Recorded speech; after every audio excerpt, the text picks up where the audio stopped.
Hi, how's it going? Today we're doing Hyperfile Table from Hack the Box, which is another DFIR machine. This is another easy machine, and it's really focused just on the master file table record, the MFT record, and I think it does a good job of acquainting you with the structure and contents of an MFT and how powerful it is as a forensic artifact. But without further ado, let's get into it. So you can see the scenario here for the Hyperfile Table challenge is that there's been a new joiner who has downloaded onboarding documentation, but someone's managed to phish them with malicious attachments. They've only managed to pull the master file table record, and that's the only piece of forensics that we've got to investigate and to answer these series of questions. So I've downloaded the zip file from Hack the Box and I'll extract it. And we get a mft.raw.bzip. So I'll just use 7-zip to extract it here. And we get the mft.raw. The first question here is what is the MD5 sum or hash of the MFT? Pretty easy to grab with Flare VM. If you want to know how I built this machine, I've got a video up and linked below. But we can just grab the MD5 sum and put it in here. The reason why they've asked for the MD5 sum, cryptographic hashes are really critical for ensuring the chain of evidence and making sure that files haven't been tampered with. And it's also just good practice whenever you've transferred files or moved them to check the file hash between where you've moved it from, where you moved it to, or check it against the authoritative source. So for example, if you've downloaded an update, checking that the file hash matches, and that'll give you some confidence that it hasn't been interfered with or the transfer hasn't corrupted any of the information. So I think that's why that question is the beginning question. So there's a couple of things we can do with the MFT file. There are two main tools that I typically use within the Zimmermann toolset. The first one is Timeline Explorer. So I can extract the MFT as a CSV file, similar to like an Excel file, and then view it in Timeline Explorer. The other tool that we can use is MFT Explorer, which can take quite a while to load the data, but provides a much more intuitive graphical interface to the data.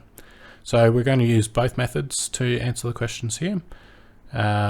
But given that it can take some time, I'll start by opening up the MFT Explorer and loading up the MFT file. So I'll leave that running in the background, and while that happens, I'm going to open up a PowerShell and use the MFT eCMD tool from Zimmermann Tools to extract the MFT file as a CSV.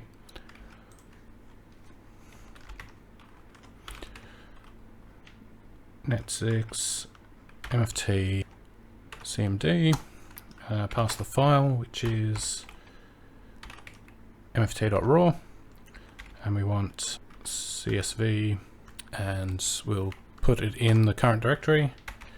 And CSVF, we'll just call it mft.csv. So we'll let that run. We can see that 110,000 records have been extracted. And we should now be able to open this up in Timeline Explorer.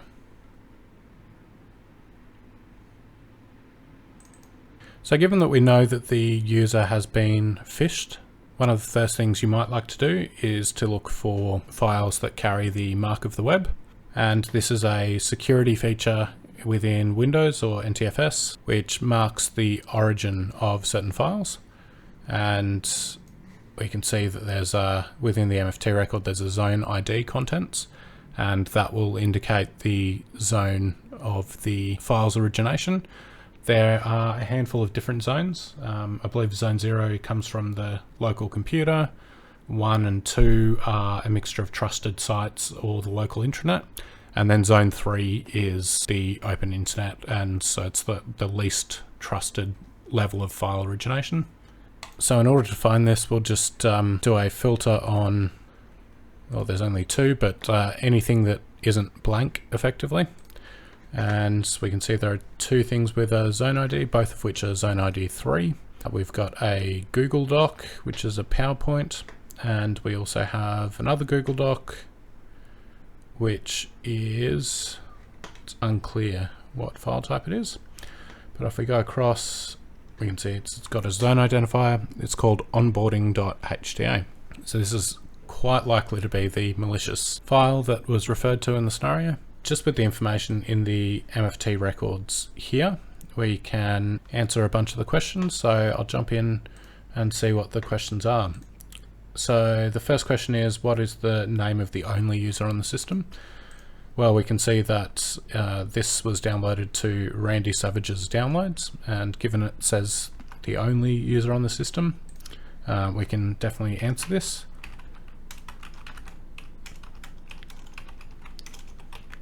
But we can confirm that later once we look at the MFT Explorer. What is the name of the malicious HTA that was downloaded by that user? Onboarding.hta.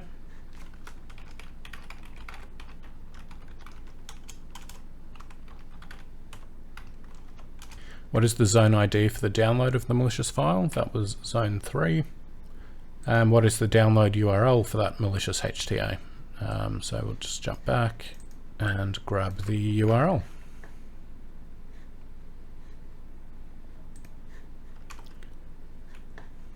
The next questions are around the allocated file size and the real file size of the HTA, and we'll come back to those, but in the meantime, when was the PowerPoint presentation downloaded by the user? And we can look for the file creation timestamps. So it's the 5th of the 4th, 2023, and 13/11/49. Just to note, the 10 and 30, these are the standard information and the file name information or attribute. These are the two different timestamps that files carry in the MFT. The first one is generally more resilient to modification by attackers. You need specialized scripts, and typically it needs system level calls to update or change these timestamps, whereas this one is the file name attribute, and that is the one that typically you would see when interacting with the file system and can be changed fairly trivially. So the questions 6 and 7 around the file size, we can see that this entry into the MFT record specifically calls out a file size of 389. However, if we remove the filters, okay, the easier way might just be filtering by onboarding.hta. So we can see the record entry there, and then the subsequent sequence number includes a file size of 1144, which does turn out to be the correct real size of the file, but we can validate that when we look at MFT Explorer. So let's jump across to MFT Explorer at this point, which has loaded up, and as you can see, we are able to explore the file system in a similar way to what you'd be used to with just the Explorer app. So we can go into the users directory. We see Randy Savage is the only user. Look at their downloads, and we can see the onboarding.hta. It includes all of the information we saw previously, but we can also see much more detailed information here. Record information, which includes the standard information, file name information, and then there's also the data section. The data section has two parts. The first part describes the non-resident data. That is the data that the file table points to on the disk, which is where the actual data is stored. and the data runs entry shows the position on the disk where the data is physically located. And we can also see here that there's a allocated size and an actual size. So if we convert these from hex to decimal,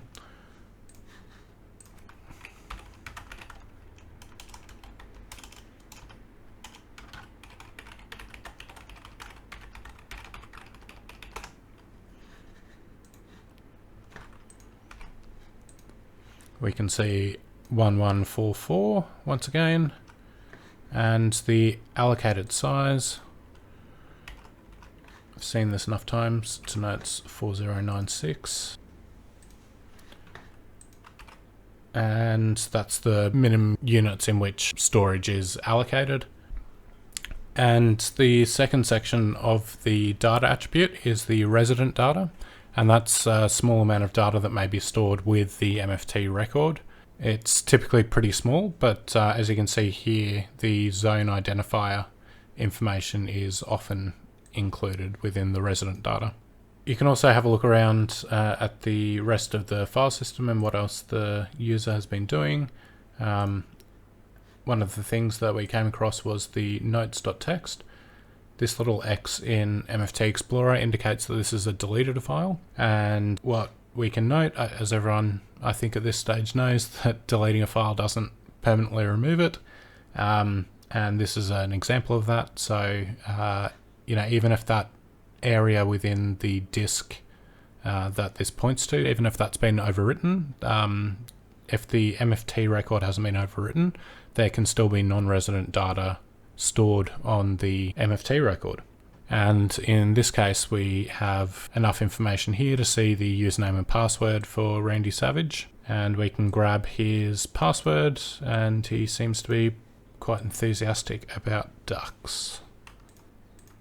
Okay, and the final question around how many files remain under the C users directory recursively. So it would take an awfully long time to manually count the number of records. So the approach I took was to just go back to Timeline Explorer. We'll clear all the current filters and set a filter on the parent path with any record that begins with users. We also want to not count directories because it's just files. And finally, this in use flag. This is the flag that's typically set as a file's created and typically would be removed when a file's deleted. And that's what indicates whether or not that record can be overwritten or treated as free disk space. So if we select the in use, we get the answer of 3,471.